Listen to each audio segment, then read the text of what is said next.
करीब करीब 68.15% मतदान हुआ है दूसरे चरण में, जो 70 विधानसभा सीटों के लिए आज वोट डाले गए थे। लेकिन मुझे निराशा हो रही है कि मतदान करने के मामले में राजधानी क्या संदेश दे रही है पूरे प्रदेश को। वो नोटा के प्रति जागरूक है आदिवासी कि नन ऑफ दिस ऑल, हमको इनमें से कोई पसंद नहीं है। जो पढ़ा लिखा तबका है उसमें जो जागरूकता होनी चाहिए और जो इंटरेस्ट होना चाहिए वो नहीं है। कहीं ना कहीं एक निराशा का भाव है शायद। अब मैं आज मतदान करने गया था, पढ़े लिखे लोग आ रहे थे, लंबी लाइन दे करके मुंह बिचका करके चले जाते थे। वो अपने विधायक को गरियाएंगे, वो अपने राजनीतिक दलों को कोसेंगे, उनके झूठे वादों पर चर्चा करेंगे, लेकिन जब मतदान से वोट करके चोट करने की बात आती है तब सबसे पीछे हट जाएंगे। कुरुद में सबसे ज़्यादा वोट होता है और कुरुद में वोट परसेंटेज है 82.6%।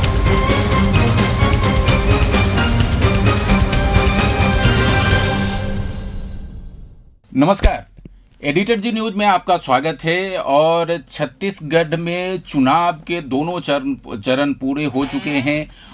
जो निर्वाचन आयोग के आंकड़े हैं उनके अनुसार पूरे प्रदेश में करीब करीब 68.15% मतदान हुआ है दूसरे चरण में, जो 70 विधानसभा सीटों के लिए आज वोट डाले गए थे उसमें 78.15% मतदान की खबर है। पूरे अगर एक बिंद्रानवागढ़ विधानसभा को छोड़ दे तो पूरे सभी विधानसभा में मतदान शांतिपूर्ण रहा। केवल गरियाबंद के बिंद्रानवागढ़ विधानसभा क्षेत्र में एक नक्सली वारदात हुई है जिसमें एक आईटीबीपी का एक जवान शहीद हो गया है। बाकी जो है वो सभी विधानसभा क्षेत्रों में मतदान शांतिपूर्ण संपन्न हुआ। 78.15, जबकि अभी पूरे आंकड़े बाकी है। एक करीब करीब 70% के आसपास जाने का अनुमान लगाया जा सकता है। इसमें अगर बात करें सबसे ज़्यादा मतदान की, तो सबसे ज़्यादा मतदान कुरुद विधानसभा क्षेत्र में हुआ है, जहां से पूर्व मंत्री अजय चंद्राकर चुनाव मैदान में हैं। बीजेपी के कद्दावर नेता हैं, लगातार मंत्री रहे हैं और उनके सामने कांग्रेस की तरफ से जो है वो नीलम चंद्राकर की पत्नी वहाँ से चुनाव लड़ रही हैं। तो काफ़ी दिलचस्प मुकाबला वहाँ पर है और वहाँ पर मतदान 82.6% हुआ है। जबकि सबसे कम मतदान की अगर बात की जाए तो रायपुर दक्षिण, जो कि एक वीवीआईपी सीट है और पूरे प्रदेश की नज़र इस सीट पर लगी रही है, क्योंकि यहाँ से बीजेपी के कद्दावर नेता और पूर्व मंत्री बृजमोहन अग्रवाल, जो कहा जाए तो हिंदुत्व का एक चेहरा भी है बीजेपी का छत्तीसगढ़ में, वो चुनाव लड़ रहे थे। और उनके सामने कांग्रेस ने महंत राम सुंदर दास, जो कि गौ सेवा आयोग के अध्यक्ष रहे हैं, पूर्व विधायक हैं और छत्तीसगढ़ के जो विभिन्न मठ हैं, जिसमें दूधाधारी मठ है, राजिम के कई मठ है, उसके वो करता धरता है, उसके महंत हैं, वो उनके सामने चुनाव मैदान में थे। लेकिन दिलचस्प ये है कि राजधानी रायपुर होने के बावजूद यहाँ पर 52.11% ही मतदान की खबर है। तो ये जो कुल मतदान हुए हैं इसके मायने क्या है, अलग अलग सीटों पर हम विश्लेषण करेंगे और अलग अलग सीटों पर क्या स्थिति बन रही है, अब तक के माहौल क्या है, वहाँ के मतदाताओं ने किनके पक्ष में वहाँ की जनता बोल रही थी, रुझान क्या है, इस पर हम चर्चा करेंगे। और चर्चा के लिए हमारे साथ मौजूद हैं छत्तीसगढ़ के वरिष्ठ पत्रकार और विश्लेषक, राजनीतिक विश्लेषक अनिल द्विवेदी जी, बहुत बहुत स्वागत है। नमस्ते संजय। अनिल भाई, सबसे पहले तो मैं यही समझना चाहूँगा कि ये जो आंकड़े हैं करीब करीब 80%, 68.15% है, लेकिन कई जगह से अंतिम आंकड़े आने में थोड़ा सा वक्त लगता है वो सारे, और उसके साथ ही पोस्टल बैलेट के भी आंकड़े आने अभी इसमें बाकी है, वो सब जुड़ेंगे तो करीब करीब 70% मतदान होगा। ये 70% मतदान क्या कहता है, इसको आप किस रूप में इसको एनालाइज करेंगे, किस रूप में इसका विश्लेषण करेंगे? क्या ये सत्ता के पक्ष में जाएगा या भारतीय जनता पार्टी के लिए लाभप्रद होगा? देखिए संजय जी, जब मैं 18 साल का हुआ और जब मैंने पहली बार मतदान किया था इसी शहर में, तब रायपुर में मतदान का प्रतिशत हुआ करता था 48 और 48% से लेके अगर अभी 52 हुआ है तो ज़्यादा 60, हालांकि अच्छा, 60%, हाँ, और 52 दक्षिण में तो आप 52% बता हाँ, रहे जी, हैं। जी, जी। लेकिन अगर दक्षिण की बात करें तो ये 65% तक ओवरऑल राजधानी में रहा है। पिछली बार भी हमने ये प्रतिशत देखा था और हो सकता है बाकी जो 3 सीटें हैं वहाँ पर हो सकता है 60% से ज़्यादा का मतदान हुआ होगा। हालांकि फाइनल परसेंटेज प्रतिशत तो रात 10 बज जाएगी आते आते निर्वाचन आयोग जारी करेगा। रायपुर उत्तर में भी 54% है, 54%, और रायपुर ग्रामीण में भी 53% है, और रायपुर यही है मोटे तौर पे। तो ये कह सकते हैं कि 53-54% 50% के आसपास मतदान हुआ है जी अगर जी देखा जी जाए जी तो। जी। और ये दर्शाता है कि इतनी पढ़े लिखे होने के बाद भी रायपुर राजधानी सेंटर है पूरे प्रदेश का, एक मैसेज यहाँ से जाता है। राजनीतिक दल भी देते हैं, विधायक भी देते हैं और जनता भी देती है। जब बड़े बड़े पीएम की रैली होनी थी वो भी हुई और ज़िले में हुई, बाकायदा प्रियंका गांधी का रोड शो हुआ। क्यों हुआ? क्योंकि छत्तीसगढ़ की राजधानी से एक मैसेज पूरे प्रदेश में जाता है और उससे बेहतर एक माहौल बनता है। लेकिन मुझे निराशा हो रही है कि मतदान करने के मामले में राजधानी क्या संदेश दे रही है पूरे प्रदेश को। इससे अच्छा तो बस्तर के वो आदिवासी हैं जो 84-85% तक मतदान करते हैं, जिनके निरक्षर हैं, जिनकी ज़्यादा साक्षरता नहीं है, जो संसाधन विहीन है, जो विकास से भी कोसों दूर हैं और जो नक्सली बंदूकों के चलते, आतंक के चलते जहां मतदान प्रभावित होता है, ऐसे बस्तर में 84-85% तक मतदान हो रहा है। ऐसे बस्तर में नोटा का इस्तेमाल किया जा रहा है। वो नोटा के प्रति जागरूक है आदिवासी कि नन ऑफ दिस ऑल, हमको इनमें से कोई पसंद नहीं है। वहाँ सबसे ज़्यादा वोट नोटा के बस्तर में पड़ रहे हैं, आप जानते हैं इसको लेके।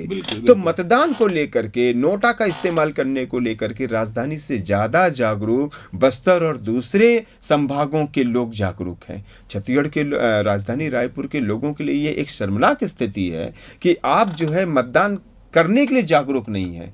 मैं आज मतदान करने गया था, पढ़े लिखे लोग आ रहे थे, लंबी लाइन दे करके मुंह बिचका करके चले जाते थे। वो आधे घंटे खड़े मिलाकर के कहा जाए कि लोकतंत्र के ये जो सबसे बड़ा महापर्व है, इसको लेकर के जो इलिट क्लास है, जो पढ़ा लिखा तबका है, उसमें जो जागरूकता होनी चाहिए और जो इंटरेस्ट होना चाहिए वो नहीं है। कहीं ना कहीं एक निराशा का भाव है शायद।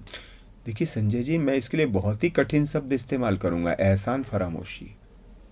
आप देखिए कि सरकार बनने के बाद सबसे ज़्यादा फायदा किसे होता है?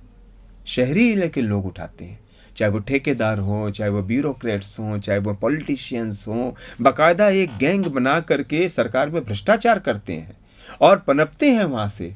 और उसके बाद आप बोलते हैं कि हम सबसे ज़्यादा पढ़े लिखे हैं, हम सबसे ज़्यादा एलिट क्लास के लोग हैं, हम सबसे ज़्यादा डेवलप करते हैं, हम सबसे ज़्यादा थिंकिंग रखते हैं, और आप मतदान कर रहे हैं 50%।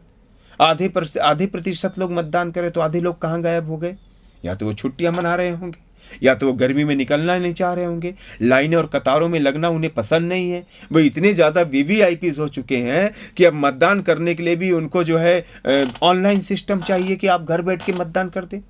और ये वो इलीट क्लास वर्ग है संजय जी, जो अभी चुनाव हुए होंगे ना तो रात को 2 घंटे एयर कंडीशन रूम में बैठ करके सरकार बदलने की बात करेंगे। वो अपने विधायक को गरियाएंगे, वो अपने राजनीतिक दलों को कोसेंगे, उनके झूठे वादों पर चर्चा करेंगे। लेकिन जब मतदान से वोट करके चोट करने की बात आती है तब सबसे पीछे हट जाएंगे। इसे एहसान फरामोशी के अलावा कुछ नहीं कहेंगे। चलिए, मेरा सवाल ये था कि जो ओवरऑल परसेंटेज की अगर हम बात करें तो ओवरऑल परसेंटेज हमारा 68.15% है, और जब सारे आंकड़े आ जाएंगे तो करीब 70% के आसपास आएगा। इसको किस रूप में देखा जाए? क्या ये सरकार के पक्ष में वोट है या फिर बीजेपी के पक्ष में है? देखिए, सरकार के एंटी इनकम्बेंसी जिसको हम कहते हैं, वो तब उसके खिलाफ जब वोट पड़ते हैं तो वो प्रतिशत जाता है 75 से 80 के बीच में। जैसा कि हम बस्तर में और सरगुजा में देख रहे हैं। सारे राजनीतिक विश्लेषक ये मान रहे हैं, चूँकि वहाँ 84-85% तक पोलिंग हुई है, तो हो सकता है इस बार वहाँ कांग्रेस बुरी तरह फ्लॉप हो और बीजेपी को फ़ायदा हो सकता है। हालांकि ये सिर्फ अभी आकलन है, पर कहाँ 85% मतदान और दूसरी तरफ आप शायद कितना बता रहे हैं, 60 68%, ठीक है, फिर भी 70% के फिर भी आसपास है। 15-16% वोटिंग का फर्क है। जी, जी, जी। तो इसलिए हम ये नहीं कह सकते हैं कि ये एकदम कांग्रेस के खिलाफ है या सरकार के खिलाफ वोट बैंक है। कभी कभी होता ये है कि आजकल चेहरा बहुत मायने रखता है, जनप्रतिनिधि कैसा काम किया, वो कितना सक्रिय रहा, उसने कितना जनता के लिए बात सुनी, कितने विकास कार्य कराए। और ये जनप्रतिनिधि तो भाजपा के भी हो सकते हैं, कांग्रेस के भी हो सकते हैं, दूसरे दलों के भी हो सकते हैं, हालांकि अभी तो सिर्फ 2 ही दल के हैं। तो इन दलों के प्रतिनिधियों ने कितना काम किया, इसलिए जनता का गुस्सा हो सकता है अपने विधायक के प्रतिनिधि के प्रति हो कि हटाना है, निष्क्रिय है, काम नहीं होता है, विकास कार्य नहीं हो पाए। अब उसमें कांग्रेस भी झांसे में आ सकती है और बीजेपी भी उसका नुकसान उठा सकती है। लेकिन कम प्रतिशत होना 2 चीज़ें दर्शाता है। एक तो ये कि जनता चाहती कि नहीं, ये ठीक चल रहा है, इसको चलने दिया जाए, वोट करने की ज़रूरत नहीं है। इसलिए वो, जैसा कि हम रायपुर दक्षिण में देख रहे हैं, विधायक बृजमोहन अग्रवाल 35 सालों से विधायक हैं। आपने बताया हिंदुत्व का चेहरा है, बहुत मिलनसार व्यक्तित्व है। मुझे लग रहा है वो संपर्क और संबंध दोनों बनाने में माहिर हैं, चाहे वो विपक्ष भी क्यों ना हो। जब वो चुनाव जीतते हैं तो बृजमोहन अग्रवाल का ये ऐलान बड़ा आश्चर्य में डालता है कि उन कांग्रेसियों को भी धन्यवाद जिन्होंने मुझे चुनाव जितवाने में मदद की। तो बृजमोहन अग्रवाल वो नेता है जिनके रिलेशन दोनों दलों में हैं, और ये एक अच्छे जागरूक प्रतिनिधि की पहचान है। ऐसे प्रतिनिधि होने भी चाहिए। इसलिए यदि वहाँ पर 52-53% मतदान हो रहा है, तो मुझे लग रहा है कि इस बार थोड़ा सा परिस्थितियाँ तो बदली थी।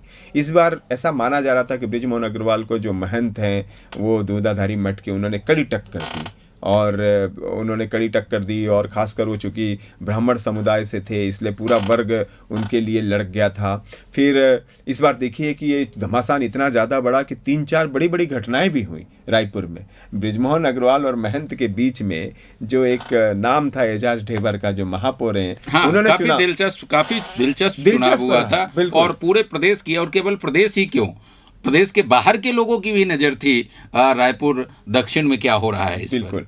तो चुनाव संचालक जो एजाज ढेबर थे, उन्होंने शायद इतना गणित बैठाया या इस तरह से उन्होंने स्ट्रेटजी बनाई कि मुझे लग रहा है कि 15 दिन के अंदर, मात्र 15-20 दिन ही हुए होंगे महंत का नाम अनाउंस हुए, वो उन्होंने खुद भी कहा था कि मेरी चुनाव लड़ने की इच्छा नहीं है, पर पार्टी का आदेश ले मैं चुनाव लड़ रहा हूँ। अब इसे बृजमोहन अग्रवाल की किस्मत कह लीजिए कि वो ऐसी किस्मत लेकर के आए कि लगातार प्रतिनिधि उम्मीदवार कांग्रेस रिपीट नहीं करती है, हर बार हर 5 साल बाद नया चेहरा दे देती है उनके सामने।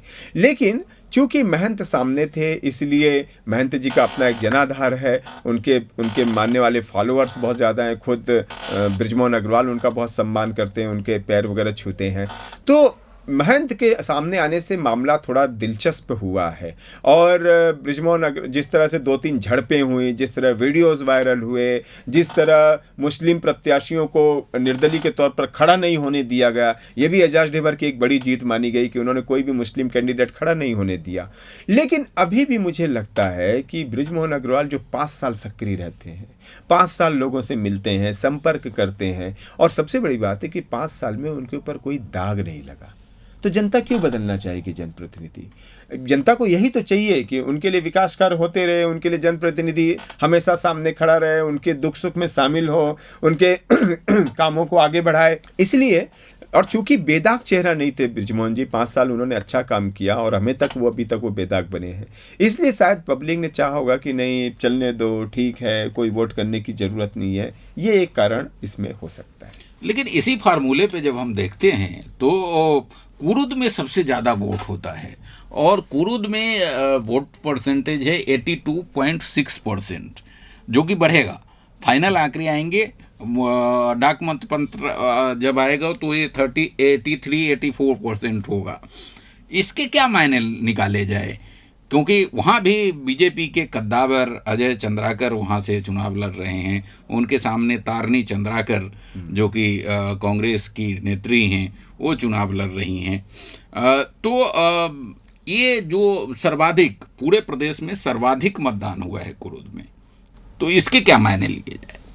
पिछली बार की अपेक्षा मुझे लग रहा है कि शायद पिछली बार कुरुद में 73-74% मतदान था, इसलिए यदि ये लगभग 10% इंक्रीज हुआ है तो थोड़ा सा ऐसा लगता है कि आश्चर्यजनक परिणाम आ सकते हैं, क्योंकि 84% पोलिंग होना बहुत एंटी इनकम्बेंसी माना जाता है, और वहाँ कोई कांग्रेस के विधायक तो थे नहीं। अजय चंद्राकर बहुत विद्वान विधायक हैं, विधानसभा में उनके जैसा बोलने वाला, उनके जैसे सवाल उठाने वाला भी सबसे सर्वश्रेष्ठ विधायक घोषित किए गए हैं अजय चंद्राकर जी। और बीजेपी में तो उन्हें एक सीएम फेस भी माना जाता है कि अगर जातिगत आधार पर पार्टी ने तय किया कि कोई वरिष्ठ आधार पे तो अजय चंद्राकर भी उसमें से एक है। बहरहाल अजय चंद्राकर का ऐसा एक हवा रही पूरे प्रदेश में, खुद पार्टी के अंदर भी रही, कि इस बार वो सबसे कठिन चुनाव लड़ रहे हैं। लेकिन जो रायपुर दक्षिण और कुरुद में एक बड़ी जो विषमता है वो ये है कि महंत की तरह तारिणी आचार्य, यही नाम है ना, तारिणी चंद्राकर हाँ। उतनी प्रभावी नहीं है। हाँ, वो जो कांग्रेस के नेता हैं उनकी पत्नी है और नीलम चंद्राकर की पत्नी शायद जिला पंचायत में भी रही हैं। हाँ, जी नीलम। हाँ। तो नीलम चंद्राकर को इस बार पार्टी ने वहाँ कांग्रेस ने उतारा था, और पहले तो ये बताया जा रहा था कि खुद चंद्राकर चुनाव लड़ेंगे उनके खिलाफ। हाँ। लेकिन इस बार पता नहीं क्यों पार्टी ने उनको टिकट नहीं दी, उनकी पत्नी को चुनाव लड़वाया है।